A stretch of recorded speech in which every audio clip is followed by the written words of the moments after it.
Hello! I'd like to welcome you to 2739 Utah, here in Benton Park West.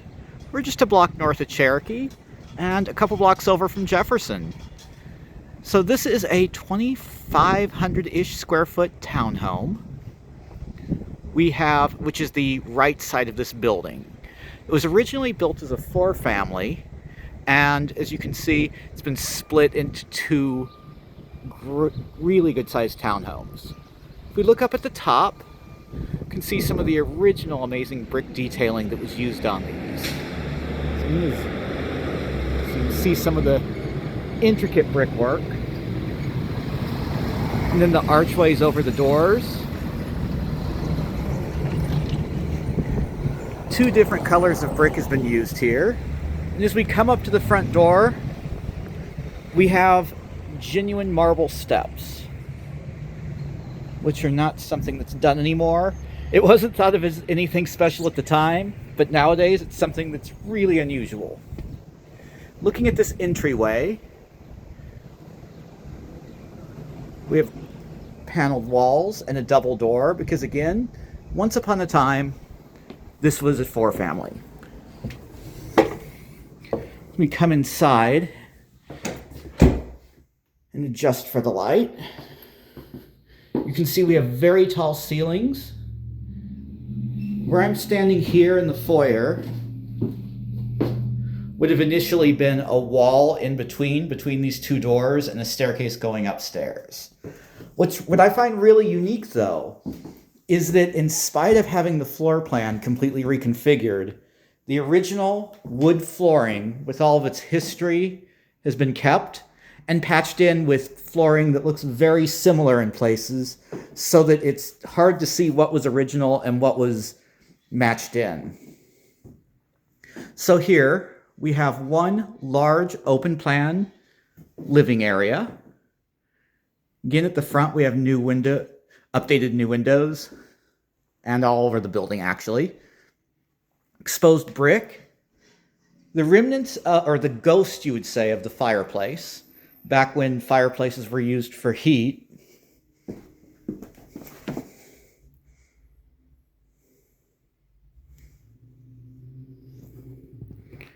And we come through to the dining area.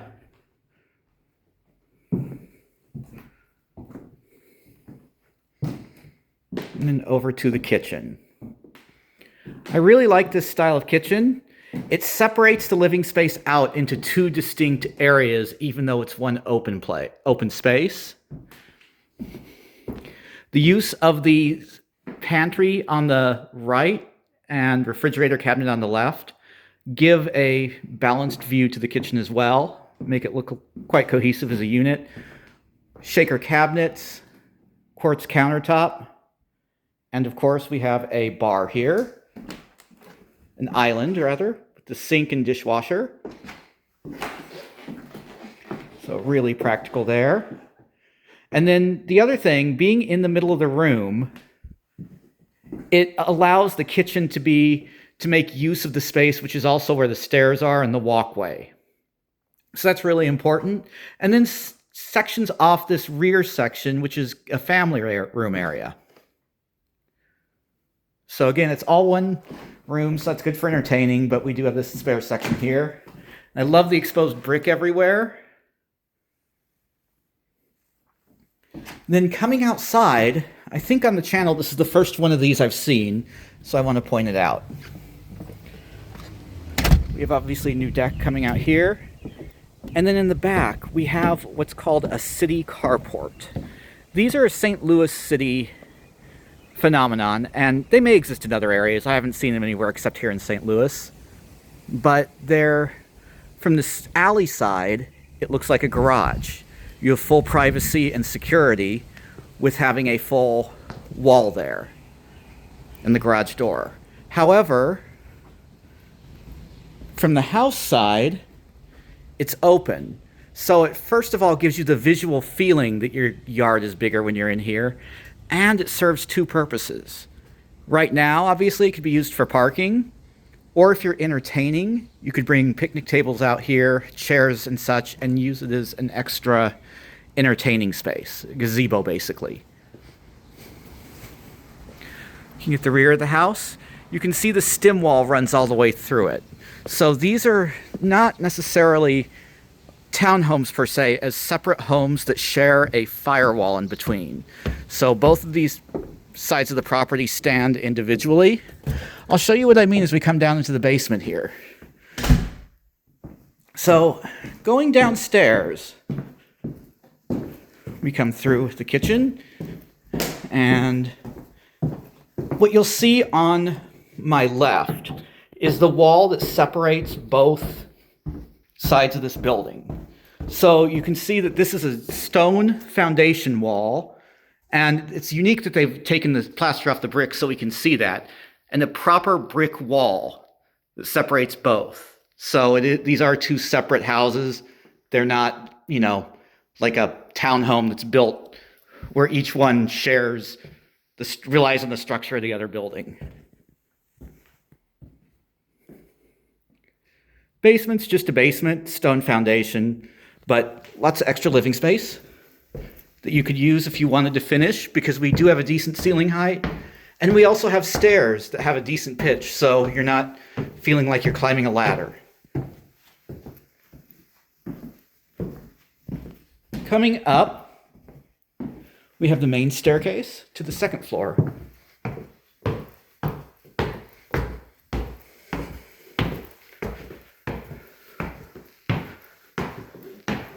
Fuse panel here. Laundry area on the bedroom floor. And I like these doors here too. We have a small room, should be suitable for an office. It's a little too small for a bedroom. Probably a crib room is one thing people use them for. Or they used to be called box rooms too, because that's where you'd store all your trunks. Here we have the front bedroom.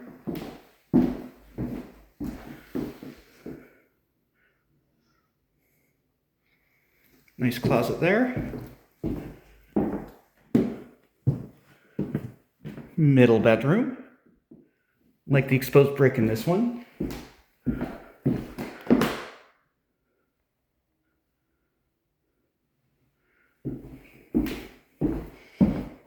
And main bathroom, which does still have the same flooring coming in, which is amazing it survived this long.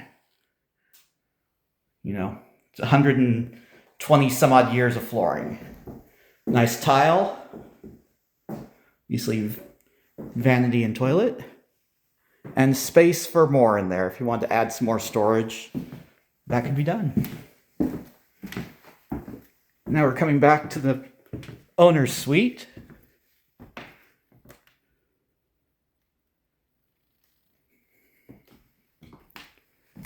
And it's a good sized bedroom. It's a really large bed, but it's still dwarfed by the space here. Additionally, we have a large walk-in closet.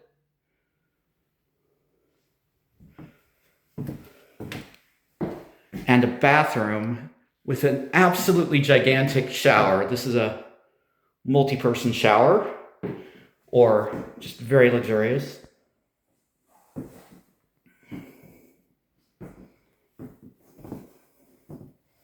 There's the vanity. And then, one of the reasons I love these buildings of this era, we have the owner's balcony.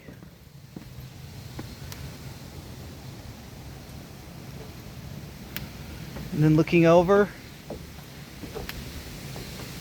view of the surrounding neighborhood. I hope you've enjoyed this tour.